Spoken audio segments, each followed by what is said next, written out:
And they did not find the body.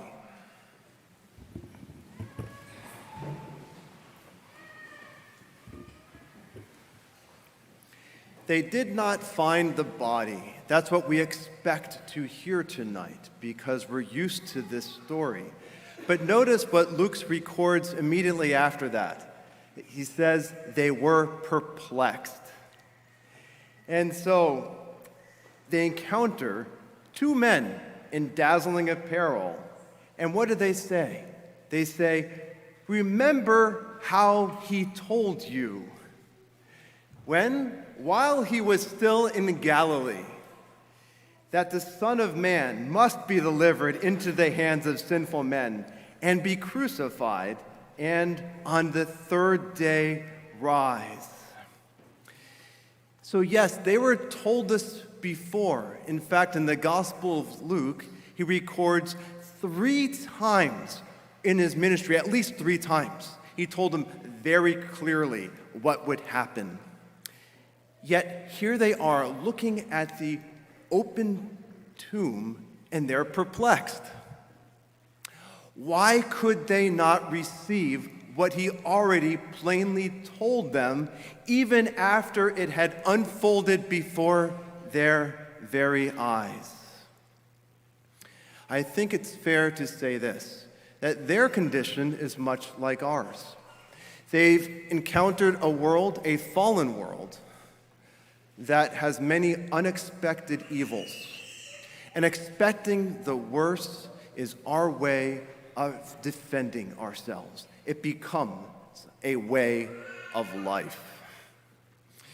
In fact, this was not only the case for those who encountered, these first ones who encountered the open tomb, because even after that early church had been baptized into this belief of Christ's death and resurrection, St. Paul takes the entire New Testament, all of his writings, and all the writers of the New Testament, is all about helping the church to receive the fact of the resurrection. Receive it how? In such a way that we're not simply expecting evil, but we learn to expect blessing. And that takes an entire reorientation of worldview to expect God to fulfill his character. Now, when St. Luke quotes Jesus as early in his ministry, saying that this would happen, he points to the prophets and the Old Testament figures who said this must be so. And we heard in many ways how this is true from our readings that led up to this gospel. We heard the account of Genesis, and we know after that was the fall. But even before then, in the Exultet, what was chanted for us? Oh, happy fault. Oh, happy fault, that fall that would bring us to redemption. And how is that fulfilled? Even the death of Isaac was replaced by the ram. Even the slavery in Egypt was delivered through the Red Sea. And even the exile after God's people refused to believe was vindicated as God's people were brought back and his name was glorified once again. But there are other prophecies that pointed to this very fulfillment that these first people encountered, but they were not able to receive it. What was the problem? They could not receive it because they couldn't perceive it. Their imagination was stunted by this fallen world, and even Jesus' predictions did not overcome that. But then what do we have? 2 men in dazzling white, and they reminded them of what they heard, and that was the beginning. The worldview began to change. So let's ask a question. I'm going to ask a question that was posed by Father Carlton Jones, who some of you know, a Dominican priest who has ministered here. He said, what if in God's providence there was a world instead of unexpected blessings? And who in this world looks at our current world that way. He says it's really only the innocent, the childlike, who look at the unexpected and anticipate good things typically to come from them. But let's ask another question. Who in your life have you known who embody this disposition? Is it the young and naive? No. After the age of 6, let's just say, here's where we find it the most.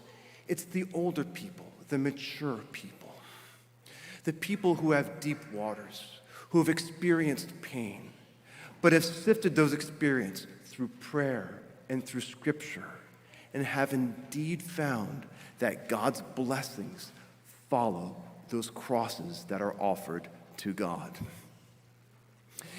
In my mind's eye, I'm picturing an older religious sister in a white habit, a Dominican sister.